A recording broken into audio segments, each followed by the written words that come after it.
الحمدللہ رب العالمین، الصلاۃ والسلام علی سید الانبیاء والمرسلین، اما بعد، اعوذ باللہ من الشیطان الرجیم، بسم اللہ الرحمن الرحیم۔ آج قرآن پاک کے 13ویں پارے کے حوالے سے گفتگو ہوگی۔ اس پارہ کے اندر کچھ حصہ سورہ یوسف کا اور مکمل سورہ رعد، سورہ ابراہیم اور ایک آیت جو ہے وہ سورہ الحجر کی اس میں شامل ہے۔ حضرت یوسف علیہ السلام کے جو واقعہ وہ بیان ہو رہا تھا 12ویں پارے کے اندر۔ اس پارے کے پہلے رکوع کے اندر یوسف علیہ السلام کے اسی واقعے کا جو ہے وہ آگے بیان ہوا کہ بادشاہ کے پاس اپنی پاک دامنی جب یوسف علیہ السلام نے ثابت کر دی، زلیخا نے اقرار کر لیا، اس کے بعد بڑی ایک خوبصورت بات حضرت یوسف علیہ السلام نے بادشاہ کے دربار میں کی۔ یوسف علیہ السلام نے کہا کہ میرے رب نے مجھے بچا لیا، میں اپنے نفس کی بات نہیں کرتا۔ یعنی یوسف علیہ السلام نے ہمیں یہ درس دیا کہ جب بھی انسان کوئی نیکی کرے تو اللہ رب العزت کی طرف منسوب کرے، اور اگر اس سے کوئی گناہ سرزد ہو جائے انسان سے تو وہ اسے اپنے نفس کی شامت قرار دیں۔ اور حضرت یوسف علیہ السلام نے کہا نفس امارہ تو حکم ہی برائی کا دیتا ہے۔ دوسرے رکوع کے اندر اللہ رب العزت نے بیان کیا کہ کچھ عرصہ بعد یوسف علیہ السلام کے بھائی جو ہیں وہ چونکہ قحط سالی شروع ہو گئی کہ ہر طرف قحط پھیل گیا، تو اب کنعان کے اندر جہاں پر حضرت یعقوب علیہ السلام اور ان کے یوسف علیہ السلام کے باقی بھائی تھے، وہاں پر بھی قحط سالی نے ان کو پریشان کیا۔ تو انہیں خبر ملی کہ مصر کا جو بادشاہ ہے وہ اناج تقسیم کرتا ہے، تو وہ حضرت یعقوب علیہ السلام کے حکم سے وہ باقی بیٹے جو ہیں وہ آئے یوسف علیہ السلام کے پاس۔ جب یوسف علیہ السلام نے اپنے بھائیوں کو دیکھا تو یوسف علیہ السلام نے انہیں پہچان لیا، لیکن ان لوگوں نے یوسف علیہ السلام کو نہ پہچانا۔ جب وہ واپس آنے لگے تو یوسف علیہ السلام نے ان سے کہا کہ تمہارا اور بھی کوئی بھائی ہے؟ انہوں نے کہا ہاں، ہمارا دوسری ماں سے ایک اور بھائی بنیامین ہے۔ تو یوسف علیہ السلام نے کہا اگر تم انہیں بھی ساتھ لے آتے تو تمہیں زیادہ اناج مل جاتا، اگلی دفعہ جب تم آؤ گے تو بنیامین کو بھی اپنے ساتھ جو ہے وہ لے کر آنا۔ اور حضرت یوسف علیہ السلام نے حکم دیا کہ جو ان کا پیسے ہیں، عوض ہے، بدلہ ہے اناج کا، اس کو ان کے اناج کے ساتھ ہی رکھ دیا جائے۔ وہ لوگ جب واپس آئے تو حضرت یعقوب علیہ السلام سے کہنے لگے کہ جی آپ بنیامین کو بھی ہمارے ساتھ بھیجیں۔ تو حضرت یعقوب علیہ السلام نے کہا کہ مجھے خدشہ ہے کہ جس طرح تم نے یوسف کے معاملے میں کیا اسی طرح تم بنیامین کو بھی گم نہ کر دو۔ ان لوگوں نے جب اناج کھولا تو اس میں وہ رقم بھی موجود تھی جو وہ لے کر گئے تھے۔ اب ان کی شدت اور بڑھ گئی، اصرار اور بڑھ گیا، اور انہوں نے حضرت یعقوب علیہ السلام کو اس بات کا قائل کر دیا کہ وہ بنیامین کو اپنے ساتھ لے کر جائیں گے، اور انہوں نے پختہ وعدہ کیا کہ ہم یوسف علیہ السلام کی طرح کا واقعہ دوبارہ نہیں دہرائیں گے، بلکہ ہم ان کی حفاظت کریں گے۔ حضرت یعقوب علیہ السلام نے بیٹوں کے کہنے پر حضرت بنیامین کو بھی ساتھ بھیج دیا۔ تیسرے رکوع میں اس کا بیان ہوا کہ بنیامین جب یوسف علیہ السلام کے پاس پہنچے تو حضرت یوسف علیہ السلام نے بنیامین کو اپنے ساتھ تخت پر بٹھایا اور ان سے کہا بھائی آپ پریشان نہ ہوں، ان لوگوں کی سازشوں کی وجہ سے میں آپ کا بھائی یوسف ہوں۔ اور پھر جب قافلہ واپس جانے لگا تو حضرت یوسف علیہ السلام نے اپنے درباریوں سے کہا کہ اس کے اندر جو پانی کا پیالہ ہے وہ رکھ دیا جائے سامان کے اندر، بنیامین کے سامان کے اندر۔ اب وہ قافلہ واپس آ رہا تھا، راستے میں ان کو سپاہیوں نے روک لیا۔ سپاہیوں نے کہا جی جو آپ لوگ چور ہیں؟ انہوں نے کہا جی ہم تو چور نہیں ہیں۔ انہوں نے کہا نہیں، بادشاہ کا جو ہے وہ پیالہ پانی کا گم ہوا ہے، ہمیں اندیشہ ہے کہ آپ لوگوں نے چوری کیا۔ تو انہوں نے کہا اچھا اگر ہمارے پاس نکلا تو ہم جس کے پاس نکلا اس کو آپ کے حوالے کر دیں گے۔ یہ بات طے ہوئی تو سامان کو چیک کیا گیا تو حضرت بنیامین کے سامان میں سے وہ پیالہ نکلا، ان لوگوں نے بنیامین کو اپنے پاس رکھ لیا۔ تو یوسف علیہ السلام نے اپنے بھائی کو اپنے پاس روکنے کے لیے یہ ایک تدبیر کی۔ اب بھائیوں نے آپس میں اختلاف ہو گیا، بڑا بھائی جو ہے وہ کہنے لگا، یہ چوتھے رکوع کے اندر اس کا بیان ہوا، اس نے کہا جی میں نہیں جاؤں گا اپنے باپ کو، میں کیا منہ دکھاؤں گا باپ سے تو ہم نے کہا تھا کہ ہم بنیامین کی حفاظت کریں گے، تو آپ لوگ جائیں اپنے ابا جی کو سمجھانے کی کوشش کریں، حضرت یعقوب علیہ السلام کو سمجھانے کی کوشش کریں۔ بڑا بھائی کہتا ہے جی میں ادھر ہی رکوں گا۔ تو وہ لوگ حضرت یعقوب علیہ السلام کے پاس آئے اور رونا دھونا شروع کر دیا۔ انہوں نے کہا کہ اس طرح کا معاملہ ہوا، بنیامین نے چوری کیا اور بادشاہ نے روک لیا۔ تو حضرت یعقوب علیہ السلام کہتے ہیں میں اللہ کی بارگاہ میں صبر جمیل کے علاوہ کیا کر سکتا ہوں؟ یوسف علیہ السلام کو تم نے پہلے مجھ سے دور کیا، اب تم نے مجھ سے بنیامین کو بھی دور کیا۔ تو یعقوب علیہ السلام ان کی جدائی کے اندر اتنا روئے کہ ان کی آنکھیں جو ہیں وہ سفید ہو گئیں، یعنی آنکھوں کی بینائی جو ہے وہ چلی گئی۔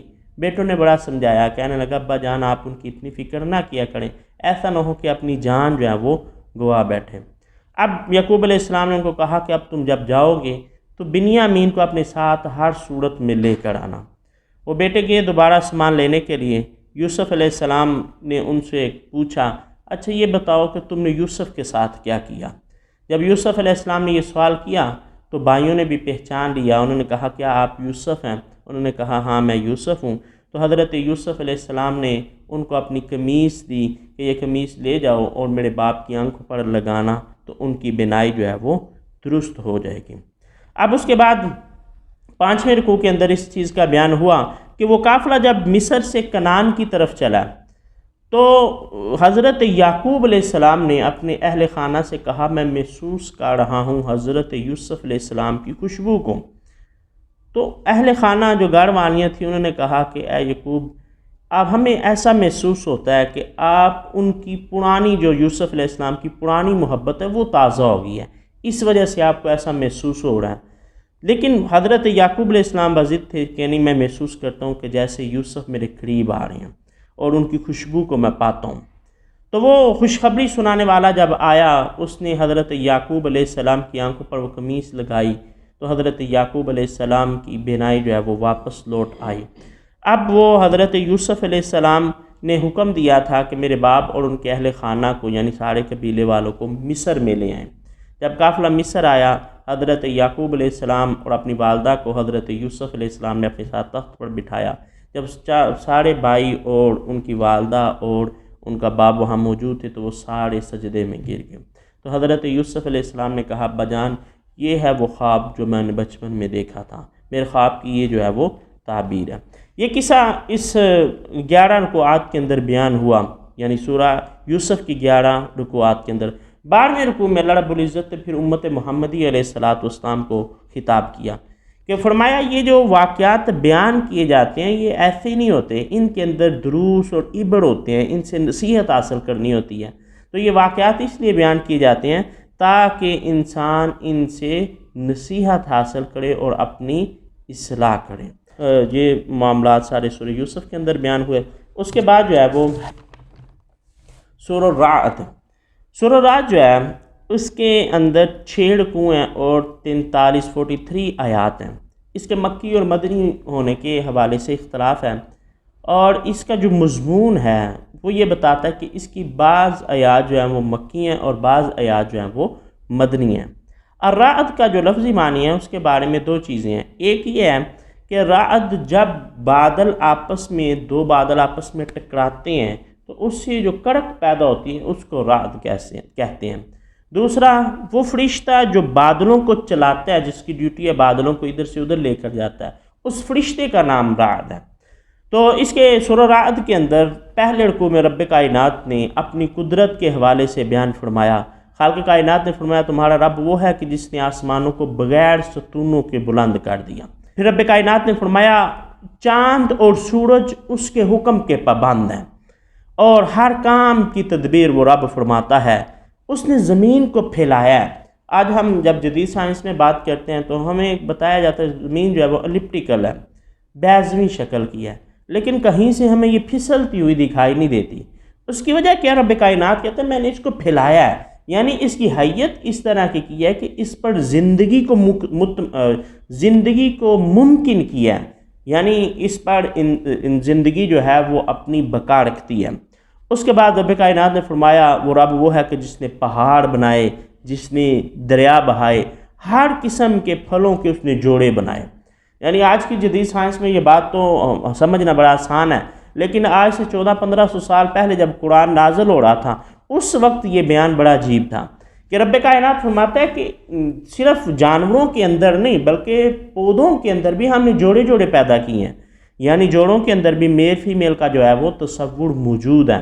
تو خالق کائنات نے فرمایا وہ رب وہ ہے کہ جس نے پھلوں میں جوڑے بنائے، رات سے دن کو وہ ڈانپ دیتا ہے، پھر فرمایا زمین کے مختلف ٹکڑے بنائے، یعنی کسی ٹکڑے پر ہمیں سبزہ دکھائی دیتا ہے، کسی پر اناج اگتا ہے، کسی پر باغات لگتے ہیں، کسی پر پہاڑ ہیں، کسی پر ریگستان ہے، ایک ہی زمین ہے، اس کو مختلف حصوں کے اندر رب کائنات فرماتا ہے ہم نے بانٹ دیا۔ پھر فرمایا ہم نے انگوروں کے باغات اگائے، کھیتیاں اگائیں، کھجوریں۔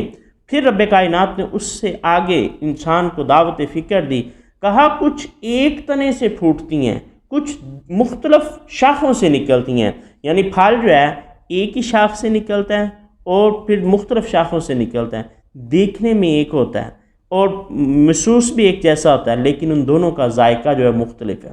اللہ رب العزت نے فرمایا کہ پانی بھی اس کو ایک ہی لگا، ایک ہی منبع ہے پانی کا جس نے اس کھیتی کو سیراب کیا، ایک ہی شاخ پر اگنے والے دو پھل ذائقے میں مختلف ہوتے ہیں۔ تو رب کائنات نے فرمایا انسان اسی پر غور کرے تو اس کو اللہ رب العزت کی قدرت کا اندازہ ہو جاتا ہے۔ فرمایا بسا اوقات ان کا رنگ بھی مختلف ہو جاتا ہے، بسا اوقات ان کا ذائقہ جو ہے وہ مختلف ہوتا ہے۔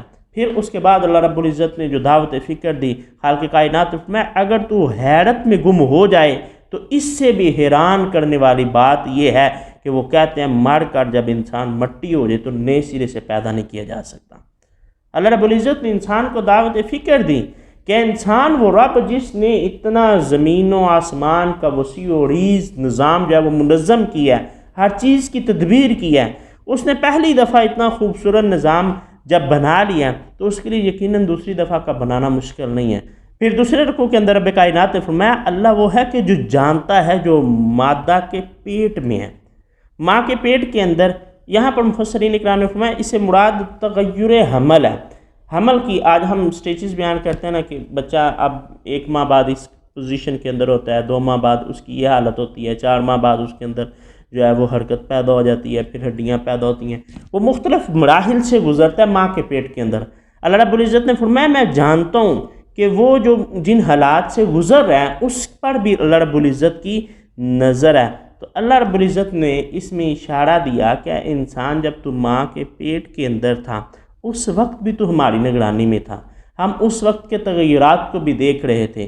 تو اب جب تو بڑا ہو گیا، باہر ہے، ماں کے پیٹ سے باہر ہے، اور تو سمجھتا ہے میں چھپ کے گناہ کروں گا تو کسی کو خبر نہیں ہوگی، لوگوں کو میں بڑا سمجھدار ہوں، میں گناہ کرتا ہوں، کسی کو پتہ ہی نہیں چلتا۔ اللہ رب العزت نے فرمایا یہ تمہاری خام خیالی ہے، تو جب ماں کے پیٹ میں تھا اس وقت سے میں تجھے جانتا ہوں، اس لیے تو جو مرضی کر، اللہ رب العزت کی نگاہ سے تو چھپ نہیں سکتا۔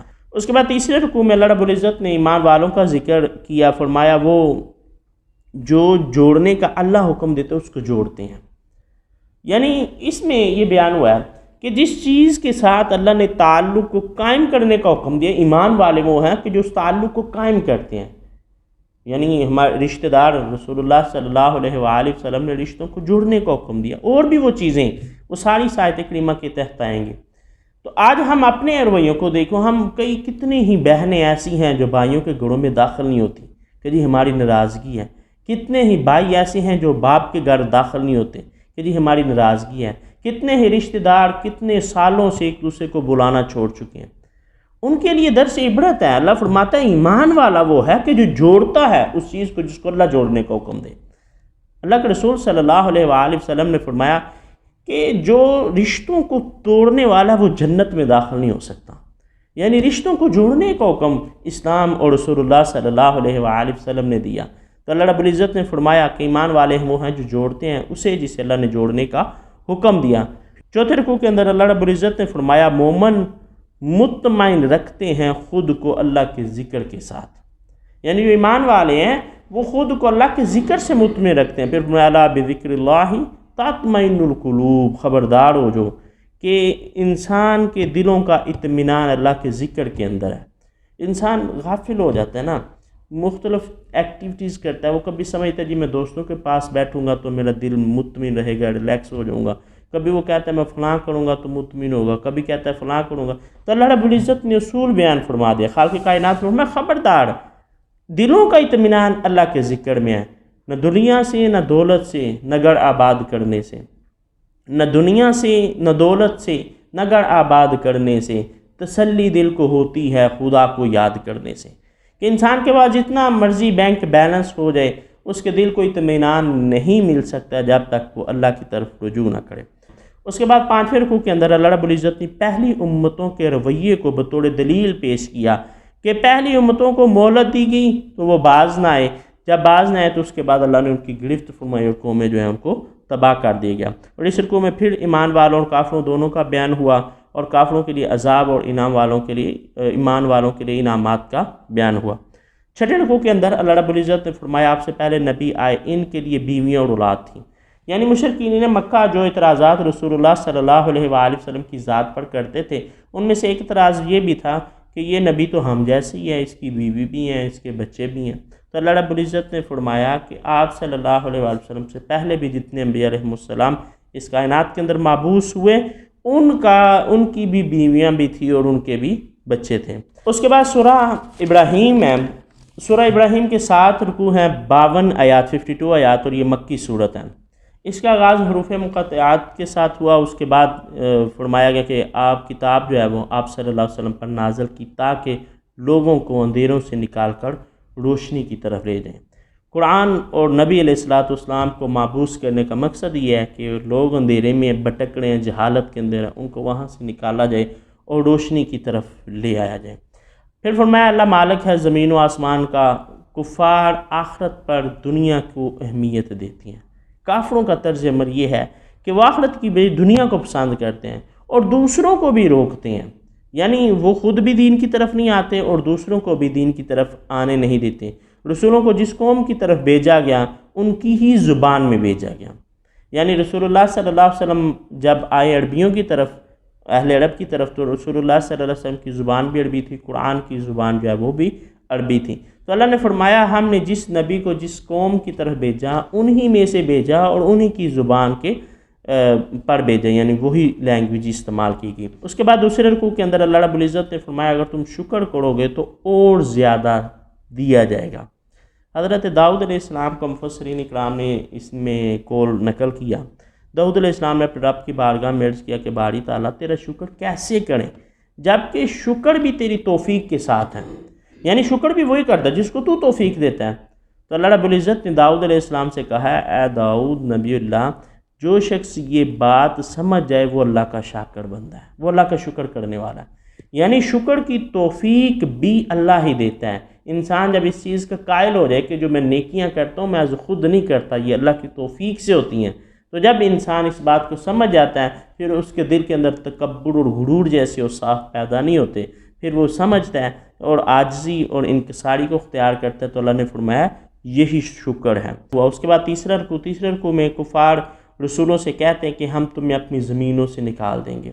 رسول اللہ صلی اللہ علیہ وآلہ وسلم کے ساتھ بھی یہ معاملہ ہوا کہ رسول اللہ صلی اللہ علیہ وسلم ایک موقع پر کسی میدان میں تھے، کسی جنگ کے لیے، کہ غزوہ کے لیے، تو منافقین نے رستے میں کہنا شروع کر دیا کہ ہم عزت والے معاذ ان ذلت والوں کو مدینہ سے نکال دیں گے۔ تو یہ معاملہ صرف رسول اللہ صلی اللہ علیہ وآلہ وسلم کے ساتھ نہ ہوا، اللہ رب العزت نے فرمایا آپ سے پہلے بھی انبیاء علیہ السلام کے ساتھ یہ معاملہ ہوتا رہا کہ کفار نے انبیاء سے کہنا شروع کر دیا کہ ہم تمہیں اپنے علاقوں سے جو ہے وہ نکال دیں، لیکن اللہ رب العزت نے انبیاء علیہ السلام کی طرف وحی کی کہ آپ پریشان نہ ہوں، اللہ رب العزت گناہ گاروں کی جگہ متقین کو جو ہے وہ آباد کرے گا۔ اس کے بعد چوتھا رکوع میں اللہ رب العزت نے فرمایا کہ شیطان قیامت کے دن جو لوگ جہنم میں جائیں گے ان سے کہے گا کہ اللہ رب العزت نے اپنا وعدہ سچ کر دیا، ایمان والوں کو جنت عطا کی، لیکن میں نے جو وعدہ کیا تھا میں نے اپنا وعدہ وفا نہیں کیا۔ شیطان قیامت کے دن اپنی جو بات ہے اس کا اقرار کرے گا، کہے گا کہ میں نے لوگوں کو دھوکہ دیا، میں نے جو لوگوں کو وعدے اور لمبی امیدیں دی تھی میں نے ان کو فریب دیا، میں نے تم پر تمہاری جانوں پر ظلم نہیں کیا۔ شیطان کہے گا بلکہ تم خود ہی تھے کہ جنہوں نے اپنی جانوں پر ظلم کیا، کیونکہ اللہ رب العزت کی قدرت کا نظام وسیع و عریض ہے۔ سمجھانے کے لیے انبیاء علیہ السلام تشریف لائے، اللہ کی کتابیں آئیں، لیکن اس کے باوجود انسان نے سمجھنا گوارا نہ کیا، تو شیطان کہے گا کہ یہ جو تم پر ظلم ہو رہا ہے یہ تمہارے اپنے اعمال کی وجہ سے ہو رہا ہے، تم مجھے جو ہے وہ الزام نہیں دے سکتے۔ اس کے بعد 5ویں رکوع میں کافروں اور ایمان والوں کا ذکر کرنے کے بعد اللہ رب العزت نے اپنی توحید پر تقریر کو باندھا اور آخر میں فرمایا اگر تم گننا چاہو اللہ کی نعمتوں کو تو شمار نہیں کر سکتے۔ بے شک انسان زیادتی کرنے والا ناشکر ہے۔ اللہ رب العزت نے انسان کو اتنی زیادہ نعمتیں دیں کہ اگر انسان ساری زندگی بھی ان نعمتوں کا شمار کرنا شروع کر دے تو ممکن نہیں ہے۔ اس کے بعد 6 رکوع کے اندر اللہ رب العزت نے حضرت ابراہیم علیہ السلام کی دعا کے حوالے سے بات کی۔ انہوں نے دعا کی اے اللہ اس شہر مکہ کو امن والا شہر بنا دے۔ حضرت ابراہیم علیہ السلام نے مکہ کے لیے دعائیں کی اور رسول اللہ صلی اللہ علیہ وآلہ وسلم نے مدینہ کے لیے دعائیں کی۔ حضرت ابراہیم علیہ السلام کی دعا سے حرم مکہ بنا، رسول اللہ صلی اللہ علیہ وآلہ وسلم کی دعاؤں سے حرم مدینہ بنا، اور پھر کہا کہ اس شہر کو پھلوں کی کثرت عطا فرما، یعنی بیابان اور وہاں پر کوئی کھیتی نہیں ہے، لیکن حضرت ابراہیم علیہ السلام اللہ کی بارگاہ میں کہتے ہیں یا اللہ اس میں پھلوں کی کثرت فرما۔ تو آج دیکھیں وہاں پر کون سا پھل ایسا ہے جو مکہ کے اندر نہ ملتا ہوں۔ پھر اللہ کا شکر ادا کیا، کہنے لگے یا اللہ تیرا شکر کہ جس نے بڑھاپے میں مجھے اسماعیل اور اسحاق عطا فرمائے۔ اور اس کے بعد وہ معروف دعا جو ہم ہر نماز کے اندر سارے مسلمان پڑھتے ہیں، رب اجعلنی مقیم الصلاۃ ومن ذریتی ربنا وتقبل دعا ربنا اغفر لی ولوالدی وللمؤمنین یوم یقوم الحساب۔ اس دعا کا جو ہے وہ بیان ہوا کہ حضرت ابراہیم علیہ السلام نے دعا کی کہ یا اللہ اے میرے رب مجھے نماز قائم کرنے والا بنا، میری اولاد کو بھی، میری دعاؤں کو قبول فرما، اے اللہ تو بخش دے، مجھے بھی بخش دے، میرے والدین کو بھی بخش دے، سارے مومنین کو بھی تو بخش دے۔ تو یہ قیامت کے دن یہ ساری بات جو ہے بڑی خوبصورت دعا، اللہ رب العزت نے اس دعا کو تمام ایمان والوں کی نماز کا جو ہے وہ حصہ بنا دیا۔ اس کے بعد آخری اور 7واں رکوع، اس رکوع کے اندر اللہ رب العزت نے فرمایا اللہ تمہارے کاموں سے غافل نہیں ہے، اللہ کو خبر ہے تم جو کرتے ہو، ہاں وہ ڈیل دے رہا ہے اس دن کے لیے جس دن آنکھیں کھلی کی کھلی رہ جائیں گی۔ اللہ رب العزت نے بعض مقامات پر قرآن پاک کے اندر قیامت کا جو منظر اس کو پیش کیا، یہاں بھی تھوڑا سا بیان ہوا کہ وہ دن ایسا ہوگا جب آنکھیں جو ہیں وہ کھلی کی کھلی رہ جائیں گی، لوگ بھاگ رہے ہوں گے، بھاگم بھاگ، کوئی ادھر جا رہا ہے کوئی ادھر۔ ایک جگہ پر فرمایا کہ پتنگوں کی طرح، جیسے پتنگے بے ہنگم سی حرکت کرتے ہیں، اس طرح اس دن لوگ ہوں گے، پلکیں نہیں چپک نہیں رہی ہوں گی، آنکھیں اتنی کھلی ہیں کہ پلک جو ہے اس نے بھی جھپکنا جو ہے وہ چھوڑ دیا ہوگا، اور دل ایسے ہوں گے کہ ابھی نکلے جا رہے ہیں۔ ظالم کہیں گے کہ ہمیں مہلت دیں، ہم اطاعت کریں گے۔ اللہ رب العزت نے دنیا کے اندر ان کو مثالیں دی، طرح طرح کی مثالیں، قوموں کی مثالیں، کائنات کی مثالیں، لیکن ان لوگوں نے خود کو نہ بدلا۔ تو آج وہ پھر کہہ رہے ہوں گے قیامت کے دن کہ جی ہمیں دوبارہ مہلت دے، تو اللہ رب العزت ہمارا اس دن زمین جو ہے اس کو بدل دیا جائے گا، اس زمین کی جگہ پہ کوئی اور زمین آ جائے گی، سب لوگ اللہ کے سامنے جو ہے وہ حاضر ہوں گے، مجرموں کو زنجیروں کے اندر جکڑا ہوا ہوگا، ان کے چہروں پر آگ چڑھ رہی ہوگی۔ پھر یہ سارا بیان کرنے کے بعد اللہ رب العزت نے سورہ ابراہیم کا اختتام اس بات پر کیا کہ یہ قرآن ہدایت ہے عقل والوں کے لیے، یعنی اگر انسان عقل سے کام لے تو یقیناً وہ توحید، آخرت، آقا علیہ الصلوۃ والسلام کی اطاعت، آقا علیہ الصلوۃ والسلام کی عصمت اور ان تمام عقائد اور مال کی طرف رجوع کر لیتا ہے۔ اگر وہ عقل رکھتا ہے وہ رجوع کرتا ہے۔ اللہ رب العزت کی بارگاہ میں دعا کرتا ہوں خالق کائنات سمجھنے کی توفیق عطا فرمائے۔ وما علینا الا البلاغ المبین۔